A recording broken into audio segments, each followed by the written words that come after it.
Meu amigo, minha amiga, seja novamente muito bem-vindo, bem-vinda ao nosso canal Humanizando. Hoje no nosso episódio 6, como de costume, selecionei 3 matérias para a gente comentar na primeira parte do vídeo e na segunda parte do vídeo falaremos sobre um tema muito interessante, o care washing. Não perca!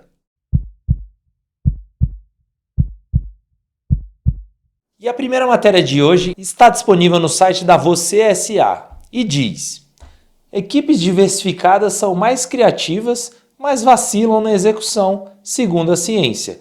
Essa matéria foi escrita por Léo Caparrós em 21 de janeiro de 2025.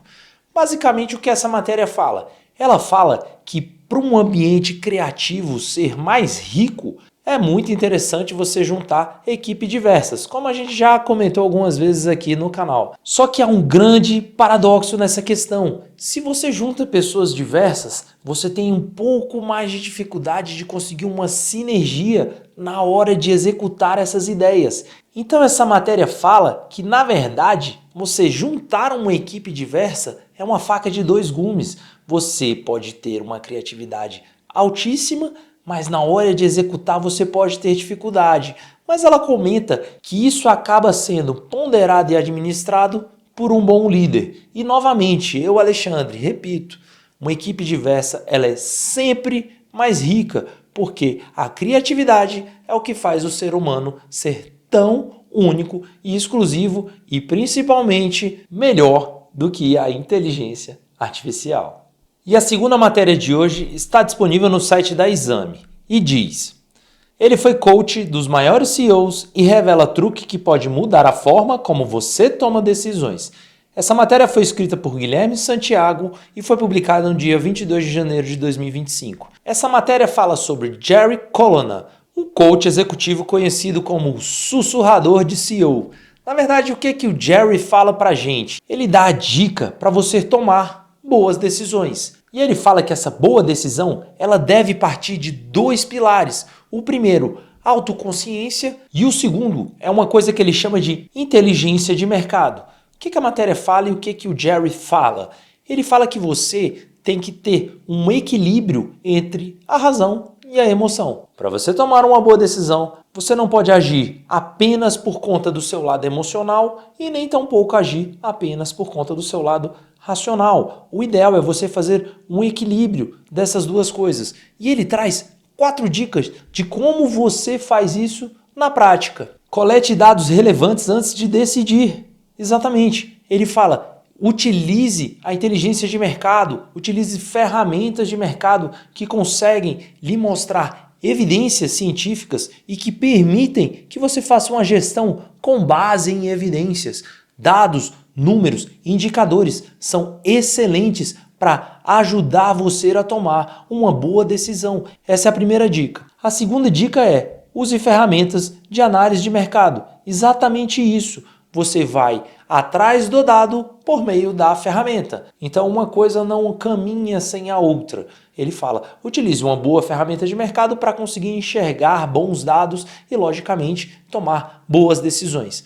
A terceira dica é: evite decisões impulsivas. Ele fala para quando você quiser tomar alguma decisão, seja ela pequena, seja média ou grande, ele fala: pare e respire e sempre pense no todo. Tenha consciência, entenda a repercussão, as consequências das suas decisões. Isso é muito relevante para você decidir qual caminho você deve perseguir ou até mesmo numa posição de liderança, qual caminho o seu time deve seguir. E a quarta dica que ele traz para a gente é: priorize a clareza nos objetivos. E novamente, um barco sem rumo é um barco à deriva. Você tem que ter clareza aonde você está indo e aonde você vai chegar. Logicamente, a boa decisão é aquela que te aproxima do seu objetivo e que te coloca mais próximo do seu destino. É isso. E a terceira matéria de hoje, na verdade, é uma carta encaminhada por pesquisadores para o Federal Reserve de São Francisco, uma cidade na Califórnia, nos Estados Unidos. E ela faz uma pergunta interessante que muita gente quer saber. Trabalhar em casa aumenta a produtividade? Essa matéria foi escrita por John Fernald, Ethan Good, Hui Yui Lee e Bridget Meisenbecker. Creio que pronunciei da forma correta. Essa carta traz a resposta a essa pergunta que muita gente quer saber. A produtividade aumenta ou não com o teletrabalho? E a resposta é: depende. Ela basicamente diz que existem tipos de negócio e tipos de empresa que conseguem ser facilmente adaptados ao teletrabalho. E essas empresas, esses negócios, acabaram mantendo uma boa produtividade, inclusive no período pós-pandemia. Em contrapartida, existem outras empresas, como restaurantes, por exemplo, que não conseguem aplicar o teletrabalho. Como é que você vai servir uma comida com teletrabalho? O cozinheiro tem que ir lá, o garçom tem que servir. Então, é mais complicado. Logicamente que uma empresa dessa, ao aderir ao teletrabalho, ela acaba tendo uma queda de produtividade. Mas a carta, no final de tudo isso, ela comenta que ainda não há evidências científicas suficientes que permitam identificar se houve de fato um aumento da produtividade. Por quê? Eles fizeram uma análise profunda. Essa é uma pesquisa profunda, inclusive de revisão bibliográfica. Eles falaram que os estudos que eles viram, identificando um aumento de produtividade, eles estavam desconsiderando outros fatores, principalmente econômicos, porque eles perceberam que na época da pandemia houve uma demanda represada e que, logicamente, no período pós-pandêmico, você teve uma retomada econômica, inclusive com uma aceleração do consumo, da produção e da aquisição de bens e serviços. Isso acabou mascarando um suposto aumento na produtividade. E a carta conclui que, com as evidências que foram levantadas até o momento, não é possível identificar se de fato houve um aumento na produtividade. Chegamos à segunda parte do nosso vídeo de hoje e o tema a ser tratado é care washing. Você já ouviu falar? Você sabe o que é? Você sabe o que tem que ser feito para evitar o care washing? Se você está envolvido no care washing? Todas essas perguntas vão ser respondidas logo mais. O termo care washing, ele vem do inglês care de cuidado e washing de lavagem. Esse termo, na verdade, ele foi inspirado num termo que foi cunhado no final da década de 80 para o início da década de 90, chamada greenwashing. E o greenwashing era o quê? Era basicamente uma lavagem verde. Mais ou menos uma analogia que também se derivou de um termo chamado brainwashing, que é lavagem cerebral. Então, na verdade, o termo greenwashing, ele era uma forma de ocultar medidas insustentáveis que eram praticadas pelas empresas, assim como o carewashing. Naquela época, o greenwashing ele envolvia questões ambientais. Então, muitas empresas se diziam sustentáveis, se diziam verdes, economia verdes, já trabalhavam com créditos de carbono, mas isso era só no papo, na aparência e para o público externo. Internamente, quem conhecia a empresa de fato, quem conhecia seus processos, sabia que de proteção ambiental não existia de fato nada. Então, na verdade, isso era uma forma de enganar os stakeholders, ou seja, todas as pessoas envolvidas com a empresa, seja um empregado, seja um cliente, seja um investidor ou seja a própria sociedade. Trazendo para a nossa realidade atual, temos o termo carewashing, que é basicamente a mesma coisa, só que em vez de tratar do meio ambiente, a gente está tratando de care, que é cuidado. É isso mesmo, são empresas que se vendem como preocupadas com seu corpo funcional, com políticas sustentáveis, políticas de diversidade, inclusão, liderança positiva e coisas desse tipo, só que na verdade não é assim que funciona na prática. O que aconteceu? Vamos voltar um pouquinho.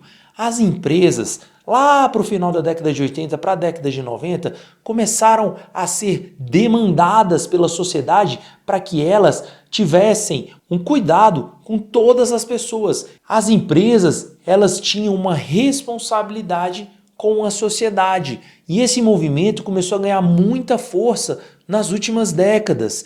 E aí começaram a surgir as políticas que a gente conhece por 3 letrinhas, que é ESG, e é de Environment, que é meio ambiente, S de Social, que é o social, e o G de governança. E quando a gente fala de governança, a gente acaba falando de uma coisa chamada ética, valores, princípio e principalmente transparência. Como a sociedade passou a enxergar mais as empresas e começaram a enxergar mais o que as empresas fazem de fato, empresas que maltratam seus empregados começaram a ser mal vistas na sociedade. Então, os consumidores, eles passaram até mesmo a boicotar dependendo das políticas internas das empresas.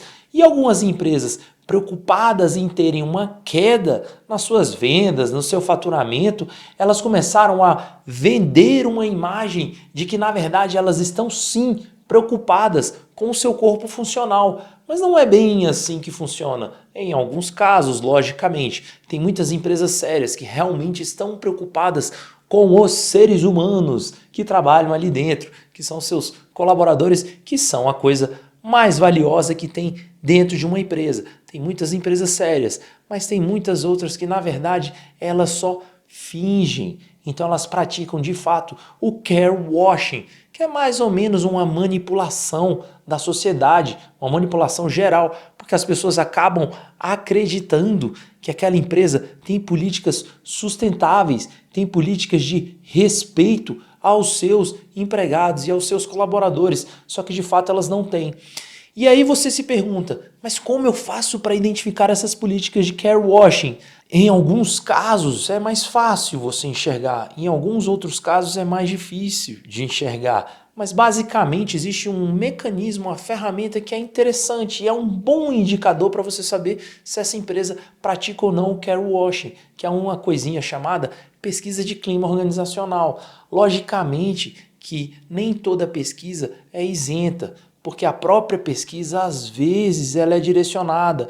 Então os colaboradores, quando a empresa pratica o care washing, ela não dá liberdade para os colaboradores responderem com sinceridade, às vezes até mesmo perseguindo. Teve um caso recente de uma startup que fez uma pesquisa de clima, os funcionários foram sinceros, falaram os problemas que eles enxergavam que tinham na empresa, porque os colaboradores são os mais aptos a enxergarem o que de fato acontece na empresa. E sabe o que a empresa fez? Ela demitiu esses colaboradores. Eu vou colocar um link aqui embaixo com o caso que aconteceu exatamente isso. Então, essa empresa, se por acaso a pessoa trabalha numa empresa dessa, a empresa faz uma pesquisa de clima e esse colaborador não tem sequer a liberdade de fazer uma resposta sincera sobre o clima organizacional, então essa empresa realmente pratica o care washing e ela representa o que há de pior no mundo corporativo. E é isso que a gente tem que observar e principalmente ter a consciência de que se vale ou não até mesmo consumir os produtos dessa empresa. Exatamente, porque as empresas elas têm uma responsabilidade com toda a sociedade. E a sociedade é composta inclusive por seus próprios empregados. É isso daí. Chegamos ao final de mais um vídeo e agradeço imensamente a atenção dispensada. Se você conhece alguém que está em dúvida se sua empresa pratica ou não o care washing, manda esse vídeo para ele. E não esquece de curtir e deixe seu comentário caso tenha ficado alguma dúvida ou deixe também uma sugestão para um próximo vídeo. É isso aí. Obrigado e até mais.